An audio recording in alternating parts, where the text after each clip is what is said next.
चलो भाई, आज एक 3 लाइन्स बन गई इसमें।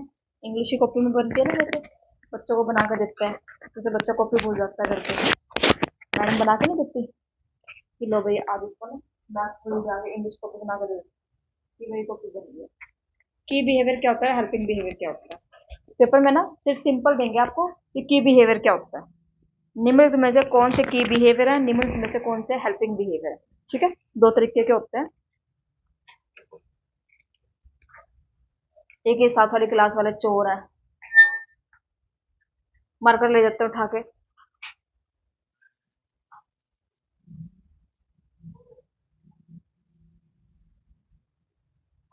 की बिहेवियर और हेल्पिंग बिहेवियर। सिर्फ एक चीज याद रखना, जहां पर भी की आ गया, की का मतलब है कि सारी चीजें जो है टीचिंग से रिलेटेड है, टीचर से रिलेटेड है। और हेल्पिंग में किससे रिलेटेड है, स्टूडेंट से रिलेटेड है। मैं एक वर्ड यूज करती थी ना बीच में, प्रोबिंग, शायद मैंने बताया भी होगा आपको। प्रोबिंग, प्रोबिंग का मतलब क्या होता है, हिंट देना। अब हिंट देना किस में इंक्लूड होगा, की बिहेवियर में या हेल्पिंग बिहेवियर में। फर्स्ट में लिखो 5 की बिहेवियर में लेसन की क्लियरिटी। एक टीचर के पर्सपेक्टिव से क्या चीज जरूरी होती है, सबसे फर्स्ट नंबर पे लेसन की क्लियरिटी। और लेसन की क्लियरिटी को मतलब अच्छा करने के लिए हर एक टीचर कुछ ना कुछ नई चीज जो है जरूर यूज करता है। ठीक है, अलग से चीज कोई भी। फर्स्ट नंबर पे क्या है आपका, लेसन की क्लैरिटी। सेकंड लिखो instructional variety. Instructional variety, instructional variety. अब मुझे ये बताओ इंस्ट्रक्शंस का मतलब क्या होता है। सिंपल सी एक चीज, क्वेश्चन पूछा हुआ है इंस्ट्रक्शंस वाला, इंस्ट्रक्शन देना। अब देखो नॉर्मल चीज है, अगर इंस्ट्रक्शन वर्ड आ गया तो हमारे माइंड में क्या आएगा कि सामने कोई ना कोई पर्सन इंक्लूड है जो इंस्ट्रक्शन दे रहा है, जिसके पास अथॉरिटी है, यानी कि वो किस में जाएगा, की बिहेवियर में जाएगा। ठीक है, हेल्पिंग में तो सिर्फ जो है सिर्फ स्टूडेंट आएगा, उसमें क्या है टीचर भी इन्वॉल्व है। थर्ड पे लिखो इसमें teacher talk, teacher task orientation. Third पे है teacher task orientation, teacher task orientation third number पे। ठीक है, कि भी चीजों को ऑर्गेनाइज कैसे किया जा रहा है, चीजों को ऑर्गेनाइज कैसे किया। फोर्थ नंबर पे लिखो engagement in learning process. Engagement,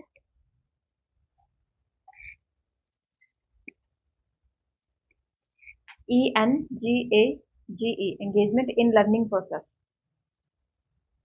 कि बच्चों को, ये टीचर का काम होता है कि बच्चों को कैसे एक लर्निंग के प्रोसेस में इन्वॉल्व करना है। ठीक है, engagement in learning process. Fifth number पे है स्टूडेंट सक्सेस रेट। स्टूडेंट का सक्सेस रेट ही बताएगा कि भाई पढ़ने का तरीका या तरीका कैसा था। ठीक है, स्टूडेंट सक्सेस रेट। ये 5 चीजें किसमें आएंगी, की बिहेवियर में। अब देखो हेल्पिंग बिहेवियर में। हेल्पिंग बिहेवियर बुक पे लिखने की कोशिश किया करो, कॉपी पे चेपने लग जाएंगे। अब ये पेज फाड़ के ना बुक पे चिपका लेना। ठीक है, कॉपी को कम से कम यूज किया करो। नेक्स्ट लिखो 5 हेल्पिंग बिहेवियर। फर्स्ट आएगा using student ideas and contribution. Using student ideas and contribution. अब देखो इसको सिर्फ सुनने से आपको पता लग रहा हो कि भाई हाँ, अगर मैं आप लोगों से सजेशन मांगू, जैसे कल वो ग्रुप में गया था ना, वो क्या था, वो सजेशन ही था ना। तो ये बच्चों के सजेशन को लेना भी क्या है, एक तरीके का हेल्पिंग बिहेवियर है। हेल्पिंग बिहेवियर कैसे कि भाई हाँ, उनका भी इंटरेस्ट बढ़ेगा, इंटरेस्ट बढ़ेगा ना उससे कि भाई हाँ मैम ने हमसे ये पूछा। ठीक है, सेकंड नंबर पे देखो क्या है, स्ट्रक्चरिंग। स्ट्रक्चरिंग, स्ट्रक्चरिंग क्या होता है, चीजों को स्ट्रक्चर में करवाना, सीक्वेंस में करवाना। अगर उन्हें चीजें विदाउट सीक्वेंस करवा तो चीजें याद होंगी, नहीं होंगी। ठीक है, स्ट्रक्चरिंग। स्ट्रक्चरिंग का मतलब वही होता है, वो क्या कहते हैं, अभी जो टीचर वाले में गया है, सीक्वेंस में चीजों को ऑर्गेनाइज करना। नेक्स्ट आता है क्वेश्चनिंग। बच्चों से क्वेश्चनिंग करना। क्वेश्चनिंग करने से क्या होता है, अभी बच्चा अटेंटिव बैठा रहता है कि भाई हाँ नेक्स्ट नेक्स्ट बारी जो है मेरी भी हो सकती है। ठीक है, जैसे आपने स्कूल में देखा भी होगा कि भाई टीचर पढ़ाता जाए, उसमें बीच में जैसे एक बच्चे को खड़ा कर दिया, उसके बाद सारे सारे के सारे क्या हो गए, अलर्ट हो जाएंगे कि भाई अगली बारी मेरी है। और उससे अगली सारी जो लाइनें होंगी ना वो ध्यान से सुनेंगे कि ये ना वो क्या है, वो क्वेश्चनिंग है। ठीक है। नेक्स्ट होता है प्रोबिंग। प्रोबिंग क्या होता है? हिंट देना। अब जैसे मैंने कोई भी क्वेश्चन पूछा आपसे कल की क्लास से रिलेटेड, तो मैं क्या करूंगी, आपको हिंट दूंगी थोड़ा बहुत। ठीक है भाई, हाँ कल ये किया था, ये किया था, ऐसे किया था, ऐसे किया था। फिफ्थ नंबर पे है टीचर अफेक्ट। टीचर का क्या अफेक्ट पड़ा है? टीचर का क्या अफेक्ट पड़ा है? क्वेश्चन इसके आए थे 2020, 21 और 22 में। 23 में बहुत कम देखने के लिए मिले हैं, 23 वाली शिफ्ट में। 22 तक तो पूरे भर भर का हर एक शिफ्ट में क्वेश्चन आया है, बट फिर भी लिखवा दिया कि अगर आता है तो ठीक है, नहीं आता तो अपना। ठीक है। क्या आ जाएगा? Structuring questioning. अब देखो इसमें से जो ऐसे मतलब पॉइंट है जो इधर के इधर लग रहे हैं, इधर के इधर लग रहे हैं, बताओ कौन से है वो। फर्स्ट नंबर पे आता है आपका स्टूडेंट सक्सेस रेट। ऐसा लग रहा है कि हेल्पिंग बिहेवियर में होना चाहिए इसको, है ना? इसका मतलब ये पेपर में आया हुआ। ठीक है। और इसमें जो टीचर अफेक्ट है ना, ये हमारा है तो हेल्पिंग में, लेकिन लग किस में रहा है? टीचर वाले में। अगर जिस बच्चे ने नहीं पढ़ा हुआ तो वो क्या सोचेगा? वो तो ये सोचेगा कि ये इसमें आएगा। ठीक है। चलो नेक्स्ट चलो। फॉर्मल और इनफॉर्मल करवा दिया मैंने। हम्म। फिर रह क्या गया? रह भी कुछ नहीं गया और हुआ भी कुछ नहीं गया। चलो नेक्स्ट लिखो। टीचिंग कॉम्पिटेंसी क्या होता है? नहीं।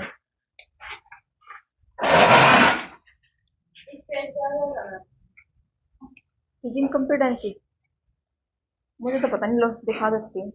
ये पेज है, ये पेज है, ये पेज है, बस। आ भी जाएगा, नाम नाम लिखने हैं बस। और कॉम्पिटेंसी क्षमता, क्षमता क्षमता क्षमता, किसी भी चीज की क्षमता। कॉम्पिटेंसी का मतलब क्या होता है? कैपेसिटी किसी की भी। और टीचिंग की आ गई तो टीचर की कैपेसिटी होगी।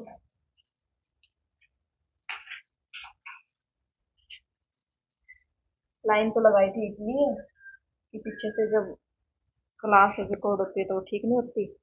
लिखो भी, टीचिंग कॉम्पिटेंसी क्या होता है? स्किल और नॉलेज के ऊपर बेस्ड होती है अभी ये। स्किल और नॉलेज के ऊपर बेस्ड। स्किल और नॉलेज के ऊपर बेस्ड। लर्नर की कैपेसिटी को बढ़ाने के लिए होता है। मैक्सिमाइज, कितना मैक्सिमाइज हम कर सकते हैं लर्नर की कैपेसिटी को।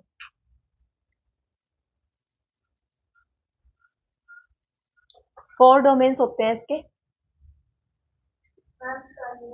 किसकी? Teaching competency. T E A T H I, teaching competency, COMPETENCY, competency. ठीक है। कंपी लो। अब ठीक है, होगी सही। कॉम्पिटेंसी क्षमता, कैपेसिटी बोल देते हैं इसको। अच्छा, इसके अंदर 4 डोमेन्स जाते हैं। फर्स्ट डोमेन में आपका है पर्सनैलिटी एटीट्यूड।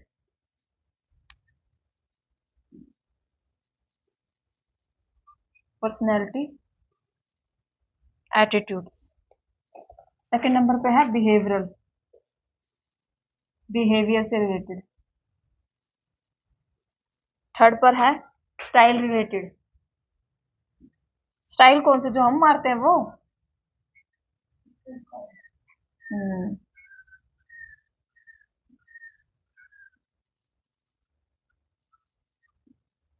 और फोर्थ पे है सबस्टांटिव। सब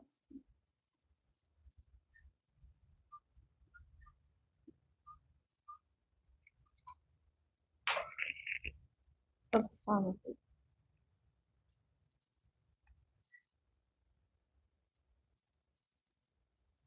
हो गया। जैसे चश्मा वीक हो गया। हम्म। कितने नंबर का?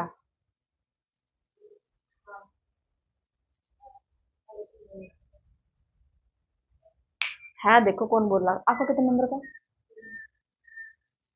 है? देखो कौन बोल रहा है। देखो ठीक है, मेरे से ज्यादा का है कोई?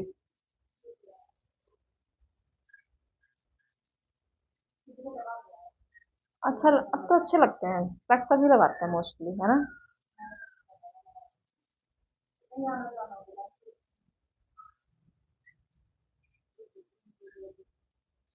नहीं यार, इतना कोई नहीं वो ध्यान रखता। चलो देखो इसके अंदर लिखो, फर्स्ट के अंदर आएगा एक्सपेक्टेशन।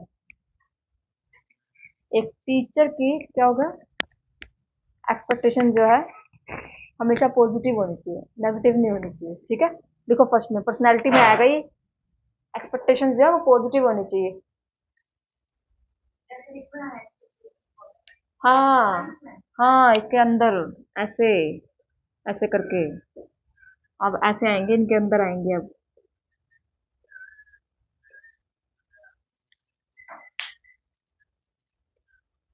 एनकरेज। अच्छा, भी ये चीज समझ लेना कि भाई एनकरेज किसको करेंगे, बच्चों को ही करेंगे ना, तो ज्यादा लिखने की जरूरत है, सिर्फ लिखना encouragement for learning, for learning. Listening to others, दूसरों को सुनना, पर्सनैलिटी होती है ना ये भी, सबके अंदर होती है। हैं, दिशा के अंदर तो ज्यादा ही है अभी आजकल। Listening to others. Fourth number पे है लोकस ऑफ कंट्रोल, ये इंपॉर्टेंट है अभी। लोकस ऑफ कंट्रोल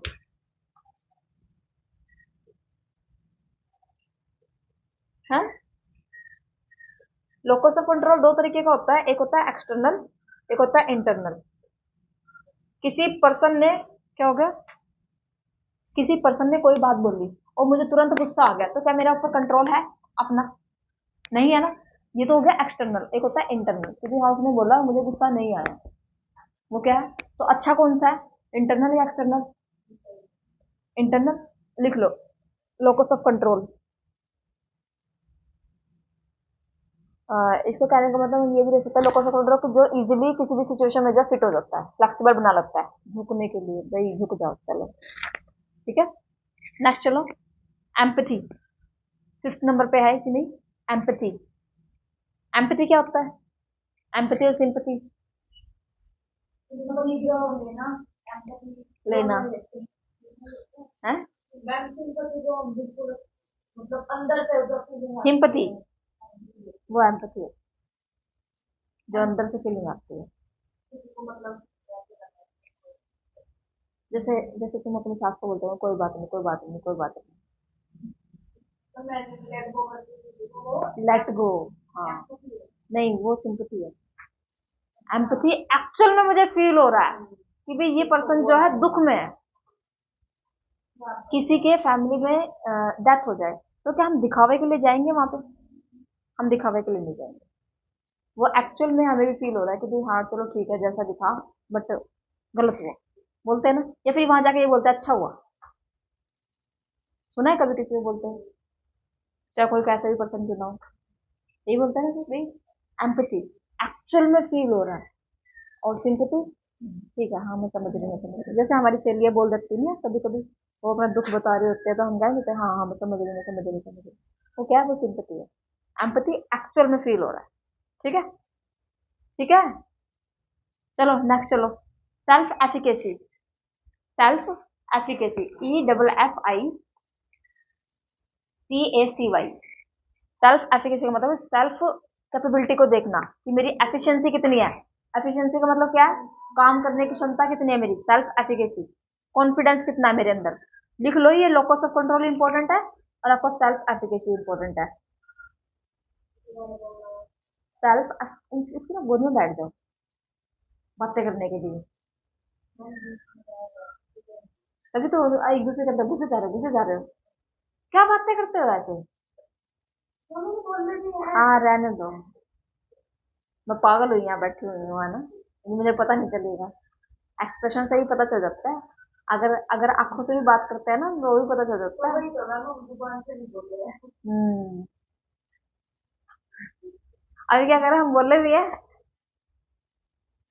पागल बना रहे बैठे बैठे। चलो लिखो, सेल्फ एफिकेसी। एफिकेसी का मतलब होता है एफिशिएंसी, कि मेरी काम करने की एफिशिएंसी कितनी है। जैसे दिशा की, सुबह कितने बजे उठते हो, कितने बजे उठते हो?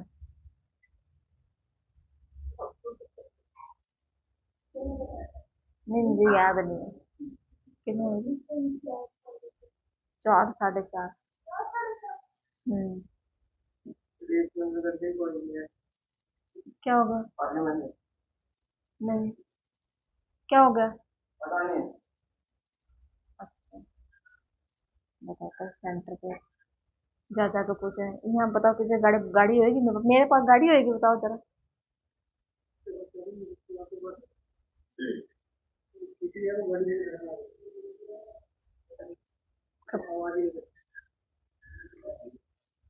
जब किसी को पहली बार मतलब स्कूटी दिखती है ना, नॉर्मल स्कूटी का मतलब क्या है कि भाई हाँ आपने बटन दबाया, उसमें से आवाज आएगी कि भाई हाँ ये स्टार्ट हो चुकी है। उसमें से आवाज नहीं आती है।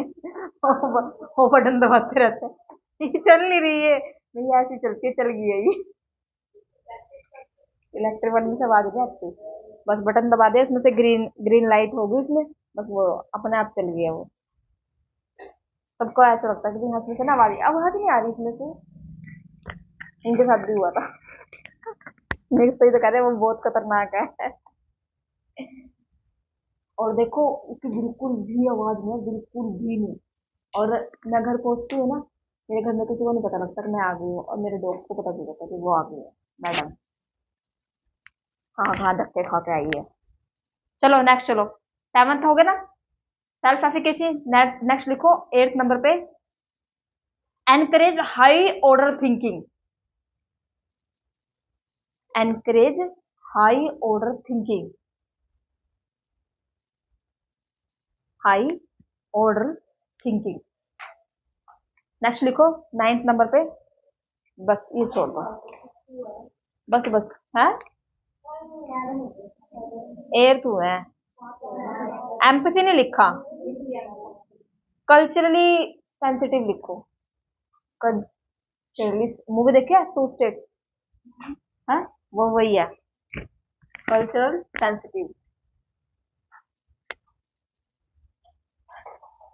नेक्स्ट लिखो बिहेवियरल में, बिहेवियरल में फर्स्ट आएगा कम्युनिकेशन। हमारे बिहेवियर का कैसे पता चलता है? किसी ने मुंह बंद रखा हुआ तो ठीक है, मुंह खोल दिया तो पता चलेगा कि पॉजिटिव है या नेगेटिव है ना? कई इंसान ऐसे होता है ना कि भाई हमें पता होता है कि वो सामने से आ रहा है, लेकिन मेरे को बकवास ही करनी है, पहले निकल लो यहाँ से, उठ लो बस, इसलिए नमस्ते लेने देने से भी अच्छा है चले जाओ यहाँ से। नेक्स्ट चलो मैनेजमेंट। कम्युनिकेशन में वर्बल और नॉन वर्बल चीजें आएंगी। वर्बल और नॉन वर्बल का मतलब पता है ना? आपका कम्युनिकेशन कंप्लीट हो गया दोनों का? और टीचिंग तीन जा रही है, बड़ी फास्ट चल रही है तुमसे, बता दो, हफ्ता हो गया था? नहीं हुआ ना? बताओ एक हफ्ते में 2 यूनिट कर गए। और दो क्यों, हायर एजुकेशन भी बीच में हुई है थोड़ी थोड़ी, एनवायरमेंट भी थोड़ी थोड़ी हुई है ना? लॉजिकल रीजनिंग में बताओ जरा, रितिका।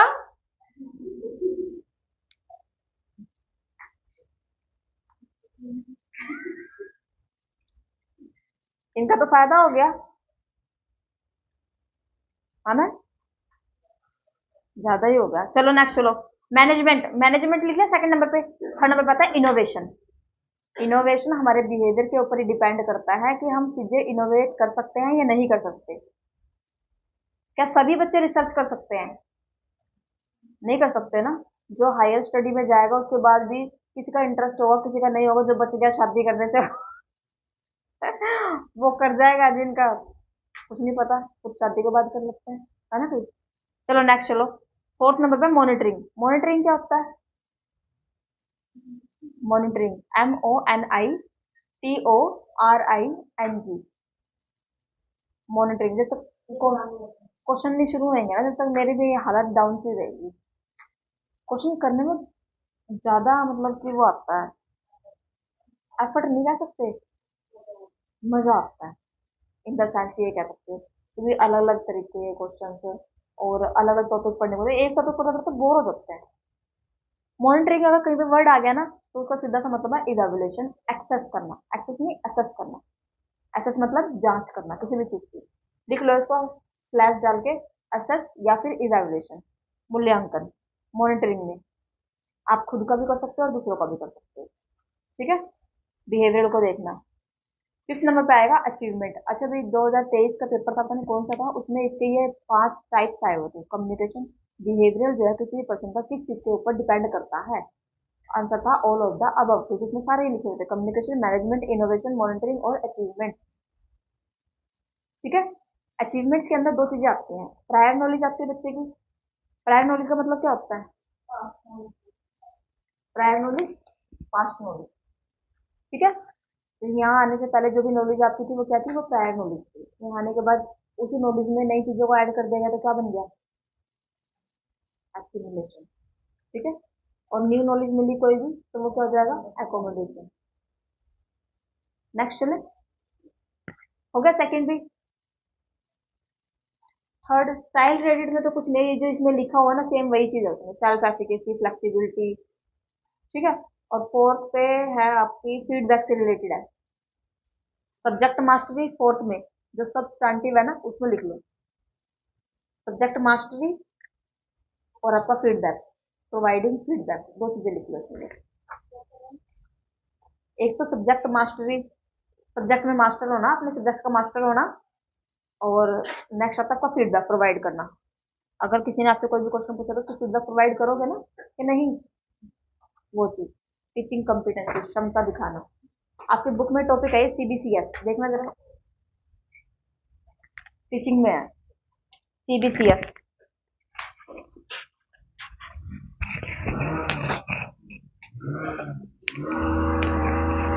है सीबीसीएस 1.56 पे अभी।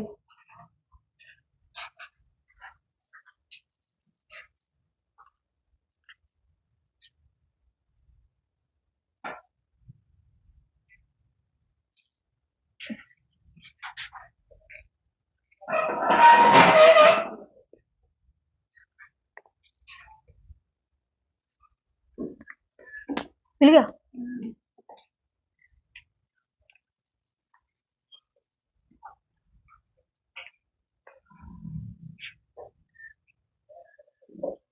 वन पॉइंट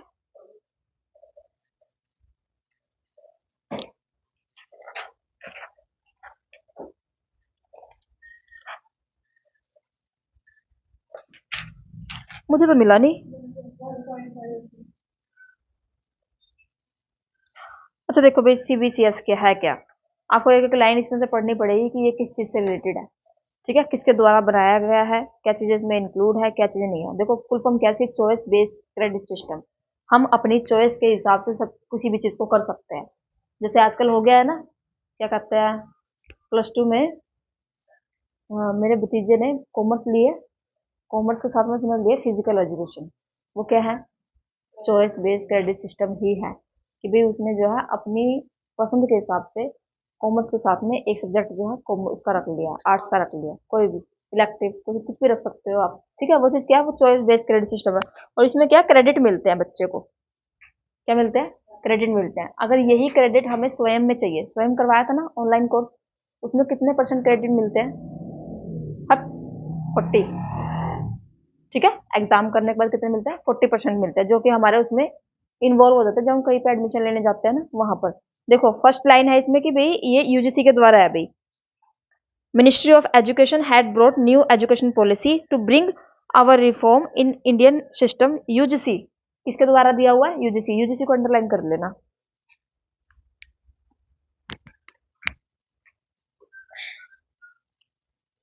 दूसरा क्वेश्चन यहाँ पे पूछा जाएगा कि भाई टीचर सेंटर्ड है या स्टूडेंट सेंटर्ड है? तो किसके सेंटर्ड है? ये स्टूडेंट सेंटर्ड है। देखो इसमें लिखा हुआ है आगे,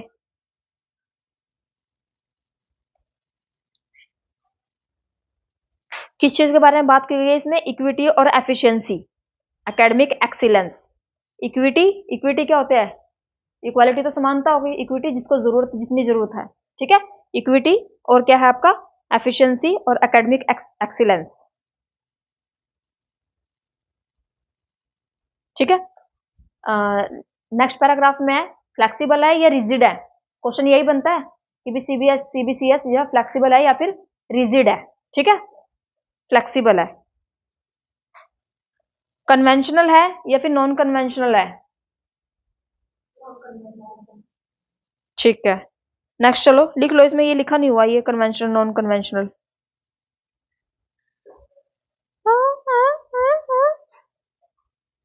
फ्लेक्सिबिलिटी है इसमें। अच्छा, और क्या है इसमें, देखो दिया हुआ है स्टूडेंट, कहाँ गया student, student depending upon their interest and aim choose interdisciplinary. Inter का मतलब क्या है कि उसी में से कोई भी चूज कर सकता है, चाहे तो वो कॉमर्स का भी कोई सब्जेक्ट चूज कर सकता है, कॉमर्स से अलग भी कर सकता है, और आपका इंट्रा, इंट्रा क्या है उसके अंदर से ही कॉमर्स को भी कोई सिलेक्ट कर सकता है, कॉमर्स से अलग भी कर सकता है, और स्किल बेस्ड भी कर सकता है वो, कि जिसके अंदर स्किल सिखाई जा रही है। स्किल कैसे, जो हमारे अर्निंग में काम आती है, स्किल, स्किल होती है ना जो अर्निंग में काम आती है। ठीक है, नेक्स्ट देखो इसमें क्या दिया हुआ है, इंटरनेशनली है ये, नेशनली है या इंटरनेशनली, क्वेश्चन है ये, नेशनली है या इंटरनेशनली है। अच्छा, इसमें मिनिमम डेवलपमेंट की बात की गई है या होलिस्टिक डेवलपमेंट की बात की गई है, होलिस्टिक।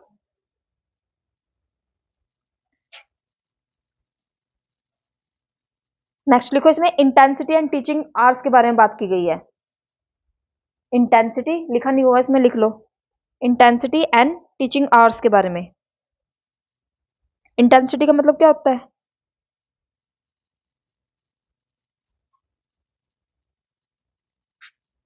अरे इंटेंस होना, किसी चीज में लीन होना उसमें। ठीक है, अच्छा एक चीज होती है इसमें ऑन पेस, स्टूडेंट जो है अपने ऑन पेस से पढ़ सकते हैं, ऑन पेस से अपने किसी भी जगह पे पढ़ सकते हैं, कैसे भी कर सकते, कैसे भी कर सकते हैं। जैसे क्रेडिट है ना, ये ऑनलाइन ज्यादा होता है, क्रेडिट वाला system, choice based credit system, on pace. Student centre हो गया, एक्स्ट्रा कोर्सेज मिल जाते हैं इसके अंदर, कि बच्चे को एक्स्ट्रा कोर्सेज करने हो तो लिख लो इसमें एक्स्ट्रा कोर्सेज। एडवांटेज में दिया हुआ है ये teacher centred to student centred है, देखो आगे ये क्वेश्चन की लाइन है ये। नेक्स्ट थर्ड फॉर्म में दिया हुआ है इंटरडिसिप्लिनरी, इंट्राडिसिप्लिनरी कोर्सेज और स्किल बेस्ड। स्किल बेस्ड में क्या आ जाएंगे हमारे, ये नीड्स आ जाएंगी, लर्निंग नीड्स, इंटरेस्ट और एप्टीट्यूड। अरे कोई भी स्किल सीख के और उसमें अपना ऑक्यूपेशन चल रहा है, हमारा काम चल रहा है कोई भी।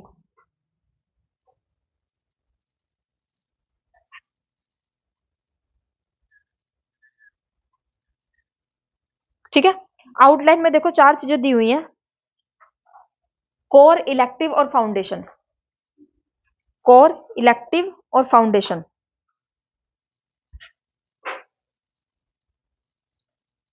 क्वेश्चन पूछा हुआ था कोर कोर्सेज में सीबीएस में कौन से कोर्सेज आते हैं, इसमें लिखो बीटेक वाले कोर्सेज, नहीं दिया हुआ शायद इसमें, कोर कोर्सेज बीटेक के सब्जेक्ट। हाँ जी,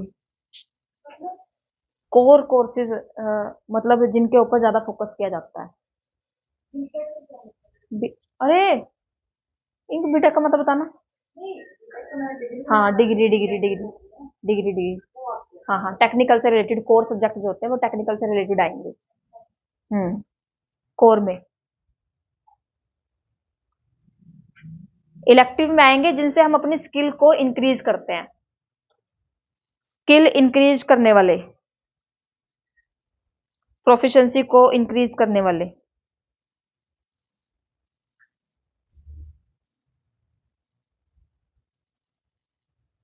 उसके बाद आता है हमारे फाउंडेशन कोर्स, फाउंडेशन में आते हैं वैल्यू बेस्ड कोर्स, जिसमें वैल्यू एडिशन होता है। लिखा हुआ फाउंडेशन वाला नहीं है, तो इन्हीं में से देखो किसमें ऐड हो सकता है ये, डिसिप्लिन स्पेसिफिक इलेक्टिव, डेजर्टेशन, और ये डेजर्टेशन, प्रोजेक्ट, जेनरिक, ये एबिलिटी वाला, ये सारे फाउंडेशन है, तीनों का मिलाकर फाउंडेशन कोर्स ही बनते हैं ये। वैल्यू बेस्ड हो जाएगा इसमें, एबिलिटी आ जाएगा इसमें, प्रोजेक्ट वर्क आ जाएगा इसमें, वोकेशनल भी आ जाएगा इसमें, वोकेशनल ट्रेनिंग के लिए सेमिनार आ जाएंगे इसमें, असाइनमेंट आ जाएंगे, प्रेजेंटेशन और सेल्फ स्टडी। लिख लो इसमें अगर नहीं लिखा हो तो, थर्ड के ऊपर नाम लिख दो ना, फाउंडेशन कोर्सेज। फाउंडेशन में कौन कौन से आ जाएंगे, वैल्यू बेस्ड आ जाएंगे आपके, एबिलिटी वाला जो ये दिया हुआ है एबिलिटी का सिक्स्थ वाला, और आपका प्रोजेक्ट वर्क आ जाएगा, वोकेशनल आ जाएंगी, वोकेशनल ट्रेनिंग। ग्रीन पेन तो ऐसे लेके बैठे हैं, बड़ी मैडम नहीं लेके बैठी थी स्कूल में रिपोर्ट कार्ड पे सिग्नेचर करने के लिए, ब्लू नहीं दिखता। सेमिनार, असाइनमेंट, प्रेजेंटेशन और सेल्फ स्टडी, खत्म आपका सीबीसीएस, कुछ नहीं है इसमें।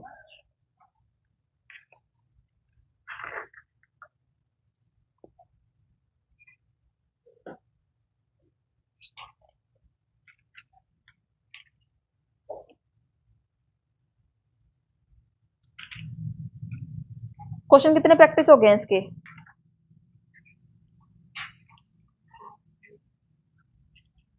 अभी इसके ही।